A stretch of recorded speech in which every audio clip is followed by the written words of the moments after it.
ക്യാരറ്റിൻ്റെ ഉപ്പേരി ഉണ്ടാക്കുന്നതിന് ക്യാരറ്റിൻ്റെ തൊലി കളഞ്ഞ് കഴുകി ചെറിയ കഷ്ണങ്ങളാക്കി മുറിച്ചെടുക്കുക. തേങ്ങ, പച്ചമുളക്, കരിവേപ്പില, ചെറിയ ഉള്ളി, കുറച്ച് ജീരകം, ഇഞ്ചി, വെളുത്തുള്ളി. ഒരു ചട്ടി ചൂടായതിന് ശേഷം അതിലേക്ക് വെളിച്ചെണ്ണ ഒഴിച്ച് കടുകിട്ട് ഉള്ളിയും പച്ചമുളകും തേങ്ങയും ഇട്ടതിന് ശേഷം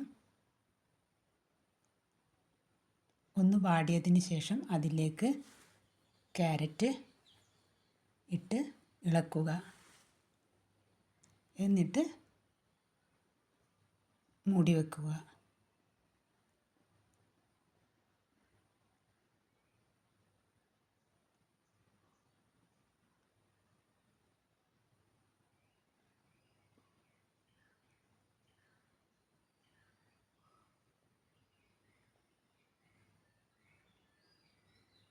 തീ കുറച്ച് വെച്ച് വേവിക്കുക.